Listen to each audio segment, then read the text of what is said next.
우리 홍산교회 성도님들은 다 미인들입니다. 지난주에 얘기했죠. 누가 미인이라고요? 미인은 이런 사람이 미인입니다. 미인은 미소 지으며 인사하는 사람이라고 그랬어요. 빨리 미소를 띄우면서 다시 한 번 더. 네, 반갑습니다. 최고로 사랑합니다. 사랑하는 홍산교회 성도 여러분, 하나님은 우리 하나님의 자녀들이 행복하게 살기를 바라고 계십니다. 그래서 우리는 행복하게 살아야 합니다. 가장 행복하게 사는 비결이 무엇일까요? 가장 행복하게 사는 비결 뭘까요? 다 경험이 있으실 것 같은데, 내가 누군가를 사랑하면 행복해집니다. 그렇죠. 내가 누군가를 사랑하면 행복해져요. 제가 보니까 여기 서로 예배 드리면서도 사랑의 눈빛을 교환하고 있는 커플들이 많이 있네요. 누군가를 사랑하면 행복해집니다. 틀림없이 누군가를 사랑하고 있으면 밥을 안 먹어도 배가 안 고프고 무엇을 해도 즐겁고 콧노래가 나와요. 이게 사랑의 능력입니다. 그래서 우리 주님은 뭐라고 말씀하셨어요? 새벽 강해에서 요한복음에서 내가 새 계명을 너희에게 주노니 너희는 서로 사랑하라. 옆 사람과 한 번 더 사랑을 고백하십시오. 사랑합니다. 이렇게 사랑을 고백하면 나의 행복 지수가 올라갑니다. 그래서 이 세상을 성공적으로 사는 삶의 비결도 바로 사랑인데, 사랑의 대상 중에 최고의 대상은 하나님이에요. 하나님을 사랑하면 하나님이 나를 사랑해 주시고, 하나님이 나를 사랑해 주시면 내 삶이 능력 있는 삶이 되는 것입니다. 내 삶이 성공적인 삶이 되는 거예요. 그래서 우리의 성공적인 삶의 비결은 바로 하나님을 사랑하는 겁니다. 하나님을 사랑하는 사람은 내 이웃도 사랑할 수 있어요. 하나님을 사랑할 때 내 인생이 남들과 똑같은 상품 인생이 되지 않고 작품 인생이 되고 명품 인생이 될 줄로 믿습니다. 유명한 음악가 잘 아실 거예요. 세바스찬 바하도 있고 핸델도 있고 엘리야도 있고 또 누가 있나요? 하이든이 있죠. 이런 사람들은 대서사시 찬양곡을 작곡한 사람. 이런 사람들의 이런 대곡이 어디서 나왔을까? 이 대곡은 하나님을 사랑하는 사랑의 서사신 그런 그 감동으로 곡을 쓴 것이 전무후무한 세계적인 오라토리오 명곡이 된 거예요.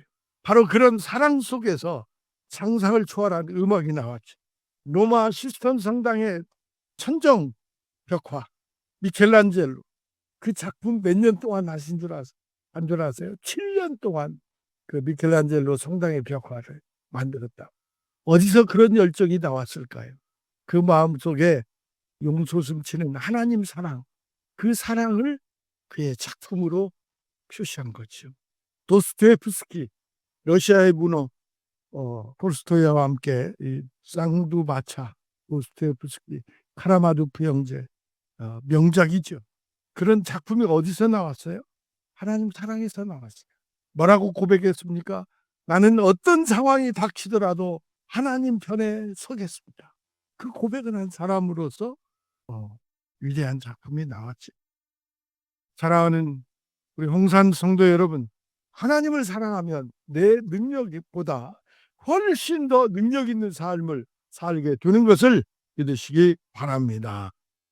오늘 마침 새벽에 묵상한 말씀도 그 말씀이에요. 요한복음 14장 14절 말씀에 보니까 내 이름으로 무엇이든지 구하면 내가 행하리라. 너희가 내 이름으로 무엇이든지 하나님께 구하면 내가 행하리라. 이게 능력 있는 삶이에요. 우리는 신앙생활 하면서 하나님의 은혜를 많이 받아야 돼요. 그리고 아브라함처럼 여러분들이 복의 근원이 돼야 돼요. 그러려면 어떻게 해야 되냐? 하나님을 사랑하는 거예요. 나를 통해서 우리나라, 우리 민족, 우리 교회, 내 자녀들이 복을 받아야 돼요. 그게 복의 근원이에요. 여러분들 가문에 복의 근원이 되시기를 축복합니다. 여러분들 그 가문의 족보 얘기할 때 내가 누구누구의 몇 대 손입니다라고 얘기하잖아요. 여러분들의 후손이 여러분들의 이름을 거명하면서 아무개 씨가 우리 멧돼조 할아버지, 우리 멧돼조 할머니입니다. 이렇게 말할 수 있도록 여러분들이 여러분들 가문의 복의 근원이 꼭 되시기를 축복합니다. 우리 홍산교회가 영원히 주님 오실 때까지 부흥하고 번성해 갈 텐데, 우리 교회는 자랑스러운 암흑의 장로님이 있습니다. 암흑의 권사님이 있습니다. 이런 우리 교회의 복의 근원이 여러분들이 되시기를 축복합니다. 오늘 말씀은 바로 그런 말씀입니다. 우리가 대대로 은혜가 넘치는 삶을 살려면 어떻게 살아야 돼요? 오늘 읽은 시편 100편 1절로 5절 말씀에 전부 답이 녹아져 있습니다. 대대로 은혜가 넘치는 삶을 살려면 첫째는 1절 말씀을 보십시오. 온 땅이여 여호와께 즐거이 부를지어다. 네. 여러분, 주님 안에서 우리는 늘 즐겁고 밝게 살아야 합니다. 쉽게 얘기하면 우리의 신앙생활은 축제가 돼야 돼요. 하나님이 우리를 천국문을 활짝 여시고 우리를 초청해 주신 거예요. 잔치집에 우리를 초청해 주신 거예요. 오늘 우리의 예배는 하나님과 함께하는 축제입니다. 잔치집이에요. 즐거워야 합니다. 여호와께 즐거이 부를지어다. 제가요, 중학교 3학년 때인가 군산에 살았는데, 군산 시내에서 카퍼레이드를 하는 것을 봤어요. 군산 시민이 다 나왔어요. 왜 그랬냐면 군산 상구가 황금사자기 고등학교, 황금사자기에서 9회 말에 역전 우승을 해가지고 군산 시내가 들썩들썩했어요. 그래서 사람들이 다 나가길래 나도 나가봤더니 카퍼레이드를 하는 거예요. 그때 카퍼레이드는 찝차가 아니야. 트럭 뒤에 2명씩 3명씩 타고 막 쫙 그러는데 난리가 났어요. 그게 축제죠. 여러분, 주일날 어떤 마음으로 교회에 오시는가요? 우리 성도님들은 하나님을 예배하기 위해서 주일날 교회에 오실 때 가장 멋진 옷, 가장 예쁜 옷 입고 나오시잖아요. 머리도 예쁘게 하고 화장도 다른 때보다 시간도 더 오래 걸려. 이쁘게 하려고. 최선을 다해서 가꾸고 교회 나오십니다.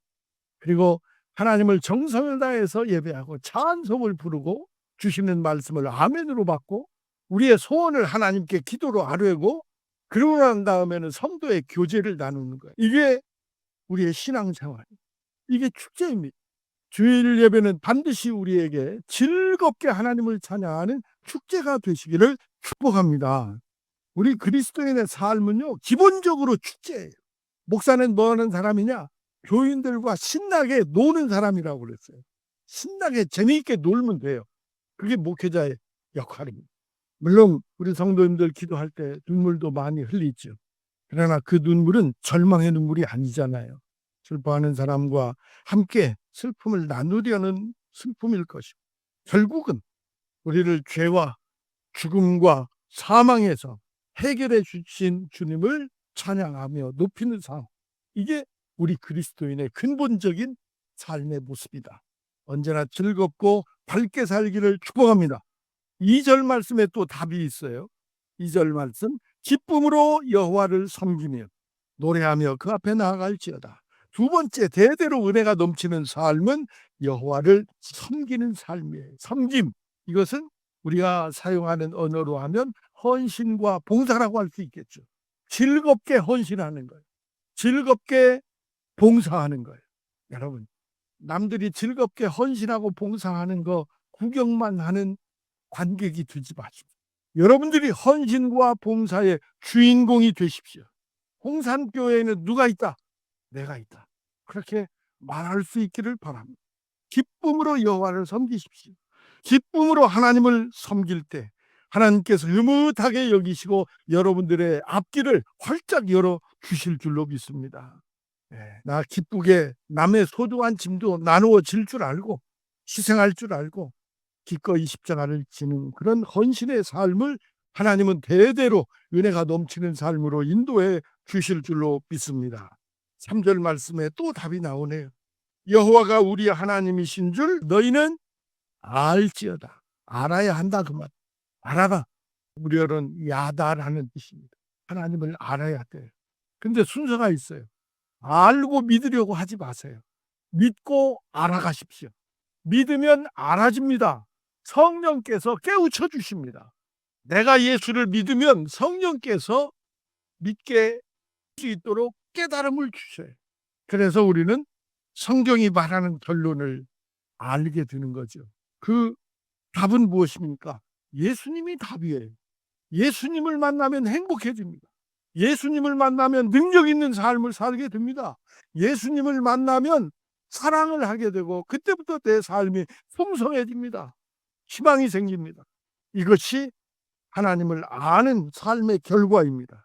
우리 믿는 사람들은 예수님이 내 인생 모든 문제의 해답이라는 것을 알게 돼요. 주님 안에 모든 문제에 답이 있다는 것을 알게 됩니다. 그래서 3절 뒷부분에 뭐라고 그랬어요? 우리는 그의 것이니 그의 백성이요 그의 기르시는 양이로다. 이것을 깨달은 거예요. 아하, 나는 하나님 선한 목자이신 예수 그리스도 그분이 지켜주시는 양이구나 하는 것을 깨닫게 돼요. 무엇을 깨달아요? 하나님의 사랑을 깨달아요.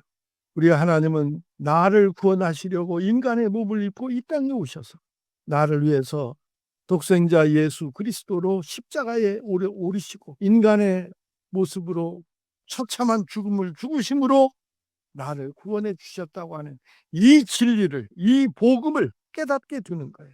그 사랑을 깨닫게 됩니다. 여러분, 집에서 자녀들이 언제 가장 대견스럽고 언제 가장 기쁘세요? 물론 부모님들은 자녀들을 온 힘을 다해서 내가 가진 모든 것을 다해서 자녀들을 사랑하고 키워냅니다. 그 자녀가 장성해서 우리 부모님이 나를 이렇게 희생해가며 키워주셨구나. 그래, 그걸 깨닫고 아버지 어머니 고맙습니다 하고 그 은혜를 고백할 때 부모님은 자식 키운 보람을 느끼잖아요. 마찬가지. 하나님도 우리가 나의 나 된 것은 하나님의 은혜입니다. 나같이 비천한 것을 예수 그리스도를 깨닫게 하시고 그분을 영접하게 하시고 그분의 죽으심으로 내가 구원받게 해주신 그 은혜를 감사합니다. 주님 사랑합니다. 이렇게 고백할 때 우리 하나님은 제일로 기뻐하신다 그 말입니다. 이렇게 하나님을 알아가는 여러분들이 되시기를 축복합니다. 네 번째, 대대로 은혜가 넘치는 삶의 비결 네 번째, 4절 말씀을 보십시오. 한번 같이 읽어볼까요? 시작. 그의 문에 들어가면 찬송함으로 그의 궁정에 들어가서 그에게 감사하며 그의 이름을 송축할지어다. 여러분, 감사는요, 나와 하나님 사이에 막힌 문을 여는 열쇠의 키와 같습니다. 감사함으로 그 문에 들어간다고 그랬잖아요. 문에 들어가려면 문을 열어야죠. 그 문을 여는 열쇠가 뭐냐? 감사다 그 말이에요. 감사함으로 그 문에 들어가며 찬송함으로 그 궁정에 들어가서 그에게 감사하며 그의 이름을 송축할지어다. 사랑하는 성도 여러분, 감사하고 찬송할 때 나를 향한 하늘 문이 활짝 열리는 것을 기억하시기를 바랍니다. 이 감사는요, 훈련이 필요해요. 훈련이 필요합니다. 의지적인 감사가 필요해요. 그냥 저절로 감사가 내 마음에 생기는 게 아니에요.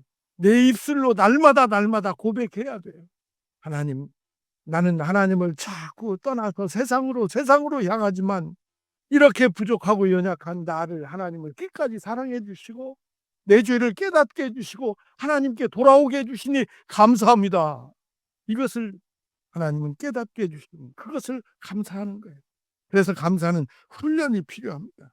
빌립보서 1장에 보면 바울 사도는 빌립보 교회에 편지하면서 내가 너희를 생각할 때마다 감사한다 그랬어. 이렇게 감사하는 삶. 예수를 잘 믿는 성도는요, 작은 일에도 감사하는 사람. 예수를 잘 믿으면 내 입에서 감사가 떨어지지 않습니다. 슬픈 일을 당해도 감사합니다. 이 슬픔을 통해서 장차 일어날 큰 일을 미리 예비해 주시고 이 슬픔에도 분명 하나님의 선하신 뜻이 있음을 믿습니다. 그러면서 감사로 승화시켜요. 그래서 하나님은 우리에게 뭐라고 말씀하셨어요? 범사에 감사하라고 그래요. 감사하는 삶은 쉬워요. 그런데 범사에 감사하기가 쉽지 않아요. 기쁜 일이 있을 때는 감사합니다.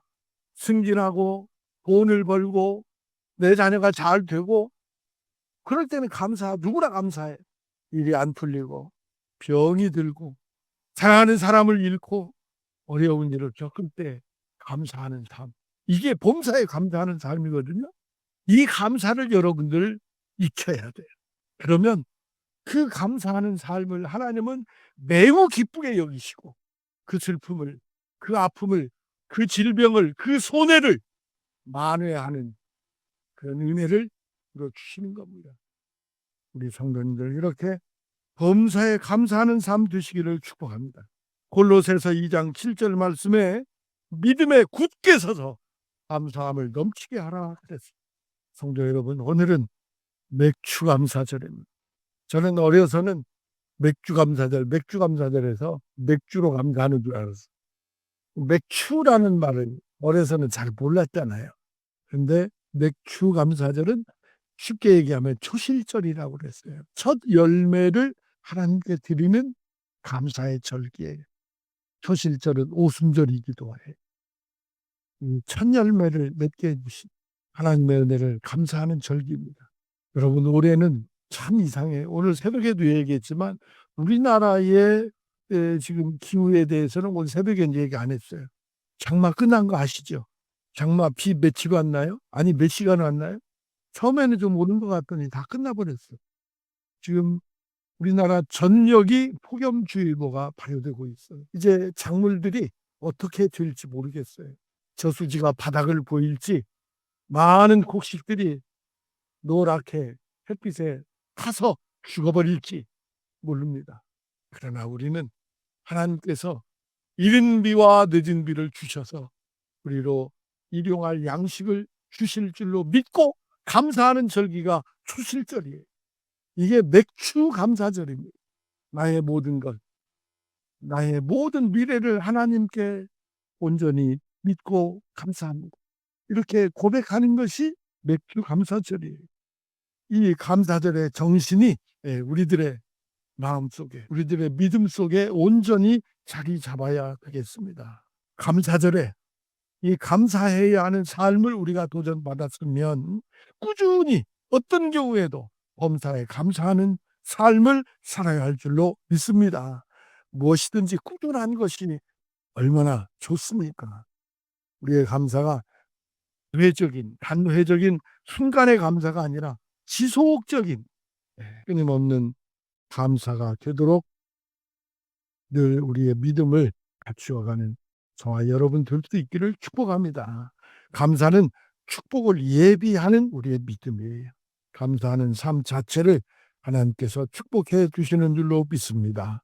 오늘 시편 100편 기자의 고백처럼 날마다 하나님을 찬양하는 즐거운 축제 같은 삶을 사시 기쁨으로 헌신하며 우리 주님이 나 인생의 모든 문제의 답이라는 것을 고백하고 감사하며 찬양하며 살 때 하나님께서 여러분들에게 행복이라고 하는 선물을 주실 줄로 믿습니다. 이런 은혜가 여러분들의 삶, 여러분들의 가정에 대대로 미치기를 주의 이름으로 축원합니다.